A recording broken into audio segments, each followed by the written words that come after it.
Celso, helicóptero pousando. Dá o start pro helicóptero da PM. São vários sacos pretos. Tem muita coisa, galera. Muita coisa. Vários sacos pretos.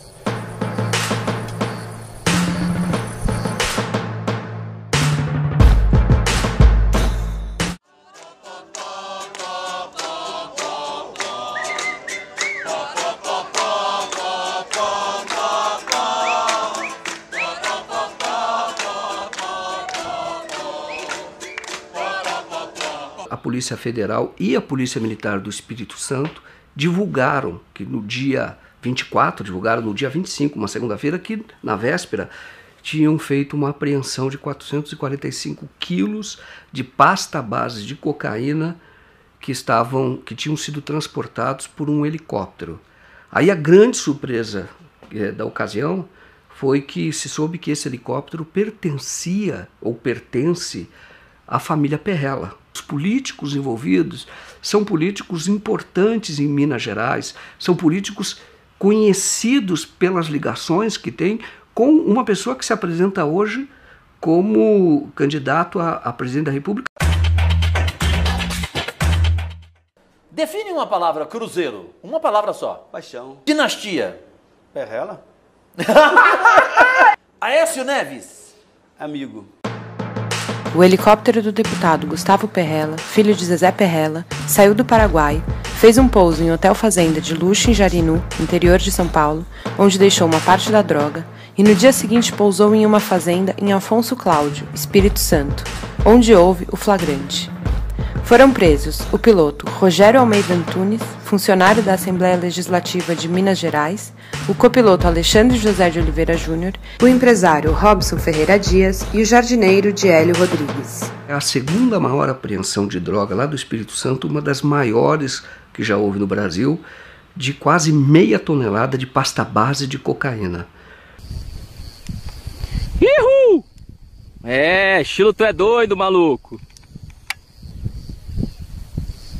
Essa investigação, vou dizer, é uma pena que ela acabou, que a Polícia Federal fez questão de livrar todo mundo, que o procurador saiu, mas o maior prejuízo é que ela realmente poderia contar melhor a história do tráfico no Brasil. Será que tem muita droga aí, meu irmão? Tem. A gente vai lá, você precisa fazer uma cópia. Há uma tendência muito grande do processo ser anulado. E ele sendo anulado, o helicóptero perde a razão de ser. É como se não tivesse havido esse tráfico. Nos dias seguintes ao da apreensão, ao da divulgação pela Polícia Federal, os fatos foram todos jornalisticamente, os fatos divulgados, jornalisticamente muito relevantes, surpreendentes.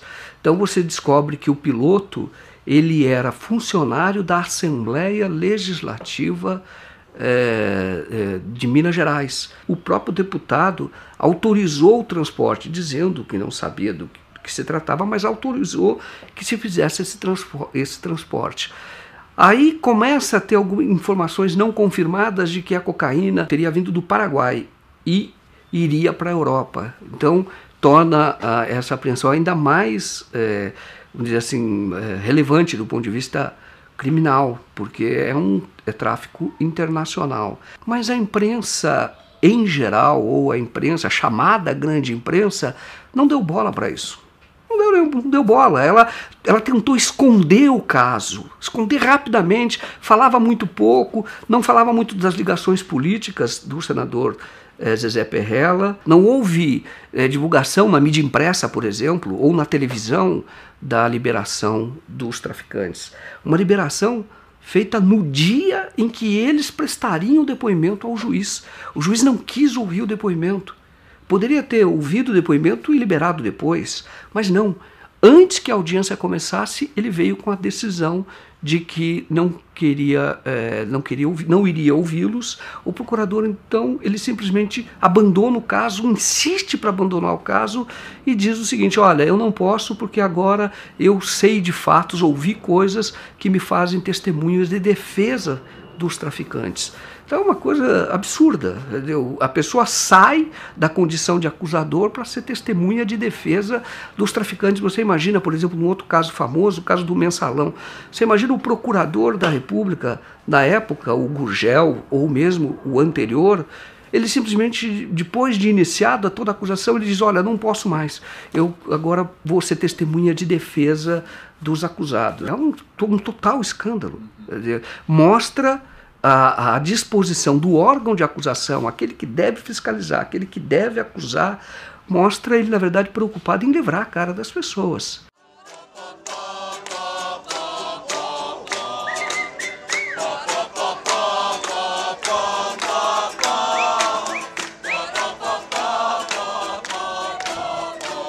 Várias investigações em curso, com provas, inclusive, sobre a relação dessa família Perrella, tanto o Gustavo como o Zezé, com várias ações ilícitas. E isso já é, sim, material suficiente para abrir uma investigação, uma CPI, aqui nessa casa, para poder investigar isso. A questão da carne adulterada com água congelada, ela não é mais falada em canto nenhum. A questão dos 2,5 milhões numa verba estadual dedicada à família, à empresa deles, não é mais falada. Nós temos o medo que essa questão de 450 quilos de cocaína dentro de um helicóptero de um deputado estadual, numa fazenda, num senador, isso cai no esquecimento muito rápido. Uma pessoa que você precisa jogar luzes, entendeu? Porque eu diria, o que se diz no Estado, que ele é financiador das campanhas, grande financiador das campanhas, ele tem casos, processos hoje respondendo no Ministério Público por improbidade administrativa, porque as empresas que ele tem prestam serviços para o governo do Estado a preços superfaturados.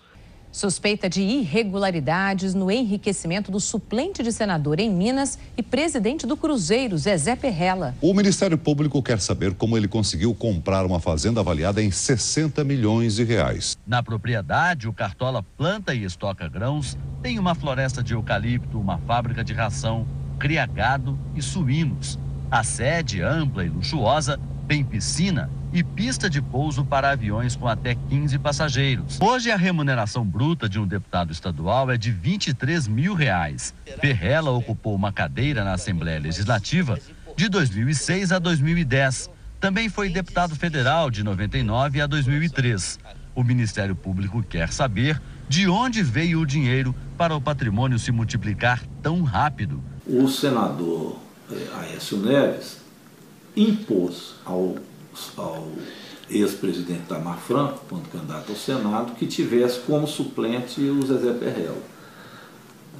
Consta que o Itamar Franco não queria, mas até para ser eleito foi uma exigência do Aécio. Como é que é a história da fazenda? A minha fazenda fica a 300 e poucos quilômetros. Essa aqui saiu na televisão aí, que a Record mostrou. Na Record? Eu ia sempre de avião, porque eu estou a 40 e poucos quilômetros de 4 cidades, né, por terra. E quando você vai de carro, você tem que atravessar balsa, essas coisas todas. Resolvo ir numa cidade do lado lá, que chama Paineiras. Estava eu e meu diretor de futebol. Chegando lá e tomamos umas pinguinhas, né? Evidente. Voltando, fazenda? Cara, eu não achava fazenda nem pro diabo. Cheio Você de eucalipto, dirigindo? entroncamento, eu dirigindo. Tinha uns caras bebendo lá, eu parei. Falei com o cara assim, chamei o cara lá, ele veio no carro, falei, você podia me fazer um favor? Onde é que é a fazenda do Zezé Perrella? Ele falou, pô, tá me tirando, Zezé Perrella é você. Falei, eu sei que eu sou eu, caramba, eu não sei onde é que é a minha fazenda. Então, eles são populares em Minas Gerais por conta do envolvimento deles com o futebol profissional, com o Cruzeiro. Eles são conhecidos também, bastante conhecidos, vamos dizer assim, de promotores do Ministério Público, porque já tentaram, vem tentando há muito tempo investigar a família, mas sempre esbarram, os processos não andam, pelo menos não andavam até o helicóptero. E em Minas Gerais, eles são conhecidos por terem poder, bastante poder, ameaçar jornalistas. O único jornal que chegou a fazer denúncias contra ele, trocou de proprietário, tem um outro proprietário, e o jornal simplesmente não fala mais, nem do caso do helicóptero. É hoje em dia? Exato, é hoje em dia. O seu nome, por exemplo, foi ligado à queda de um helicóptero agora, recentemente, em Minas Gerais, com 400 quilos de cocaína. É uma piada, Está preparado, né, senador? Isso é uma piada. Da família, o senhor acredita que acompanhar a família? Não, ele tem que explicar, até hoje não ouvi nada que, acho que ninguém menos, que o vinculasse a essa questão. Temos que dar ele direito de defesa, mas é preciso que isso seja rapidamente esclarecido. O senhor já é... A blindagem em Minas é absoluta, né? Eu costumo dizer que em Minas Gerais, por exemplo, não existe mais a tese de Montesquieu, a separação dos três poderes. Aqui, executivo, legislativo e judiciário se misturaram num só. A gente costuma dizer que se foi trocado pelo lema dos mosqueteiros, né? Um por todos e todos por um. Se é verdade que não há envolvimento dos proprietários, mas por que esse helicóptero foi usado? Então, o helicóptero, ele acabou sendo, ele é um grande ponto de interrogação. 3 ou 4 dias depois da apreensão, você tem o delegado da Polícia Federal que convoca, que chama a imprensa para dar uma entrevista cujo objetivo era mostrar ou dizer que para a Polícia Federal, o Zezé Perrella, dono, senador dono do helicóptero, o deputado dono do helicóptero, não tinha nenhuma relação com esse caso. Ele veio num papel que não é dele. O papel dele é apurar. É por isso que existe o aparelho policial. O chamado, quando as pessoas que entendem de direito dizem, o chamado contraditório, quando você vai provar que não é bem assim, você vai dar uma versão contraditória, esse é o papel do judiciário, é quando chega ao juiz. Mas até ali, você tem um aparelho, o aparelho policial, o aparelho do Ministério Público, é justamente de acusação. É justamente de buscar, quando vê indícios, buscar elementos para poder acusar. Isso é para proteger a sociedade. Só que não é justo que essas pessoas, nesta fase de indiciamento ou de suspeita, elas sejam presas. Mas, enfim, elas são efetivamente suspeitas. Agora, depois você tem o judiciário, que seria imparcial, que julga ouvindo advogado de defesa e Ministério Público. Neste caso, você parece que só tem defesa. Você não tem acusação.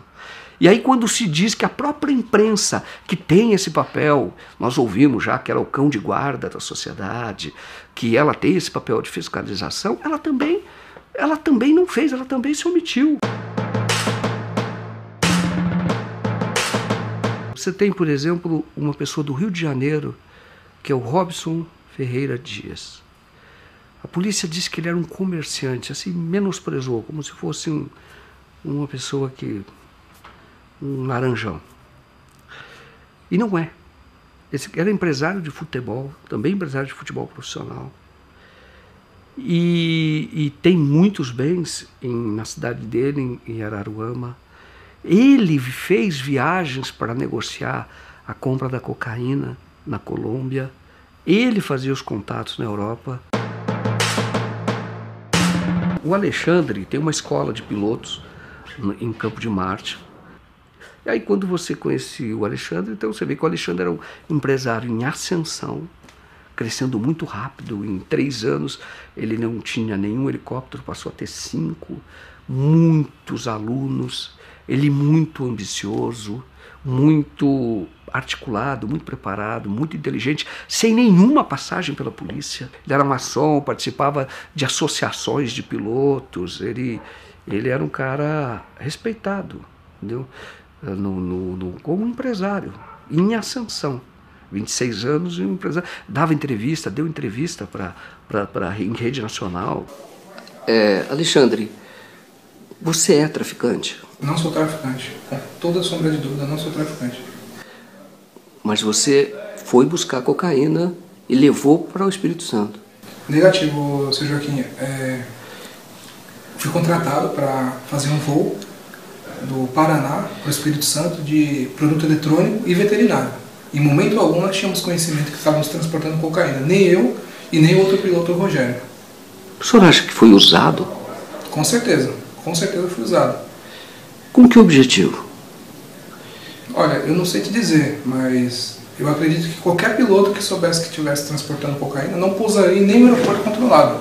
Você entendeu? A gente pousou em Avaré, pousamos em Divinópolis. você entendeu?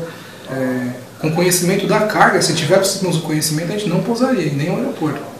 Agora, Alexandre, de qualquer forma, pelas fotos que a gente vê, eram tabletes ali de cocaína. Pelos ver no porta-malas do carro, ver no banco de trás. Isso eles abriram as malas para jogar no carro. Mas quando saiu da aeronave, tanto no vídeo da Polícia Federal, estava tudo em sacos pretos, né? Estava em malas pretas e caixas, né? Então eu acredito que eles rasgaram para jogar no carro, né? Para caber, até porque o volume era... E quando você viu? Aí a gente se desesperou, tanto eu como o Rogério, né? Os dois correram para abastecer. Só que aí então a aeronave já tinha sido desligada, né? Se a gente tivesse conhecimento, a gente não ia desligar. A aeronave não precisa ser desligada para abastecer. A gente poderia abastecer. Se a gente tivesse conhecimento do que era, a gente ia abastecer a aeronave acionado. A gente cortou a aeronave, desceu, foi buscar o combustível. Ninguém estava... em momento algum a gente tinha ciência do que se tratava. Só quando eles começaram a abrir. Aí bateu o desespero. Só que quando a gente viu o que era, já começou a chegar a polícia, né? Agora, Alexandre, tem uma mensagem que é trocada por o piloto, pelo Rogério, com o primo dele, em que ele diz que estava transportando coca. E tira até uma foto. E transmite uma foto. Eu não tive acesso a isso, eu não vi. O que eu posso garantir é que a mercadoria veio toda em malas e caixas fechadas. A gente não tocou em nada, a gente não carregou a aeronave em momento algum. E qual era a linha de defesa do senhor? A nossa linha era justamente nisso aí. Que ele não tivesse conhecimento que era droga. Seria isso aí tentar saber que ele é primário, é uma pessoa que nunca se envolveu com crime. É um empresário. Para nós foi surpresa também. O que o senhor acha que vai dar esse processo? A justiça tem que decidir. Os processos, sob a minha ótica, está nulo. A prova ilícita não tem valor algum. Por que São Paulo, que tem a maior frota de helicópteros do mundo, e esse piloto que nos deu entrevista, foi ele que articulou o transporte? Então foi ele que trouxe um helicóptero de Minas Gerais para fazer esse transporte. Teoricamente foi ele que trouxe. Mas eu me pergunto, mas por que ele precisava trazer de Minas, se aqui em São Paulo tem tanto helicóptero? Ele próprio tinha 5 helicópteros. E ele é o menor nessa cadeia. Você percebe que ele recebe ordens. Quando você vê a investigação, eles falam todos em códigos, com apelidos. Ele é subalterno. A descoberta foi da polícia, esteve lá, só que ela não valorizou isso dentro do processo. Porque a droga, pela legislação, o próprio território do hotel, por ter guardado a droga, está sujeito até confisco, assim como o helicóptero. E então são pessoas que são empresários, sem nenhuma passagem, riquíssimos, são donos do hotel. Num Jeep verde, eram 3 homens que vieram até o helicóptero, pegou o Jeep e levou para dentro do hotel. Estavam todos em malas pretas, em sacolas pretas grandes. Foram todas para o hotel. No dia seguinte ele volta lá, pega de novo, só que havia menos sacolas, 3 sacolas a menos. Volta de que horas vocês pararam em Jarinu? Isso, quando veio e descarregou. Do Campo de Marte para Jarinu dá 15 minutos. A gente chegou lá no meio de 15 mais ou menos, no domingo. Isso quando estava indo, pegando a mercadoria. Exatamente. Mas e quando descarregou a mercadoria, era que horas? Era por volta de umas 4h30, 5 da tarde. De sábado? De sábado. E você sabe quem são as pessoas que pegaram essa droga? Não sei quem são as pessoas. A única coisa que foi passada é que ia ter um Jeep e iam ter 3 pessoas para receber. Um Jeep verde, 3 pessoas. Né? Segundo ele, era funcionário dele da 25. Então a gente pousou no Hotel Fazenda, em momento algum a gente pousou no local escondido, pousamos no local. Eu e o Rogério, outro piloto, a gente não tinha conhecimento do que estava transportando. A gente sabia apenas que era produto eletrônico e veterinário. Em momento algum a gente desconfiou que era droga.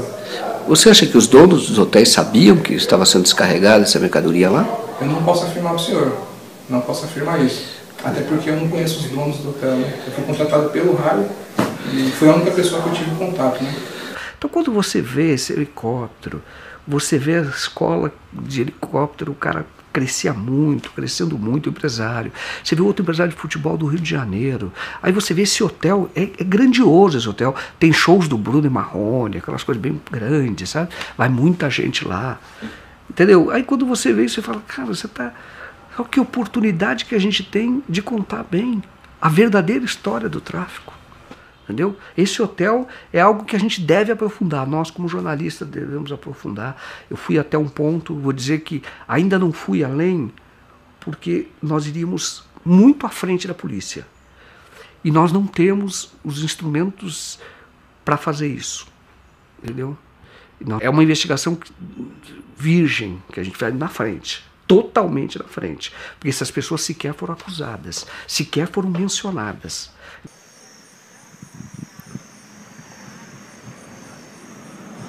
Afonso Cláudio, ela vive assim, Afonso é uma cidade pequena, uma cidade de 30 mil habitantes, de atividade agrícola assim intensa, cidade de morros, e de repente um helicóptero aparece lá, de um senador de um outro estado, que para eles, Espírito Santo é um estado muito pequenininho, eles veem Minas Gerais como uma potência, entendeu? Uma grande potência. Então vem de lá com quase meia tonelada de cocaína, de pasta à base de cocaína. O próprio juiz com quem eu conversei longamente, ele recebeu a visita da DEA, agentes americanos, justamente para dizer, primeiro, o Brasil é a porta de entrada de droga para a Europa. Segundo, o Espírito Santo, o porto do Espírito Santo, é muito usado por isso. Meia tonelada de pasta base, que custa, na ponta inicial do tráfico, as pessoas falam entre 4 e 6 milhões. E que você pode render lá fora, depois que você faz a mistura, uma cocaína de qualidade na Europa, as pessoas falam que renderia pelo menos 50 milhões. A investigação mostra isso, que eles tinham contato com uma pessoa chamada Jimmy, que era de Amsterdã, e eles estavam negociando o envio para lá de convites, eles chamam convites.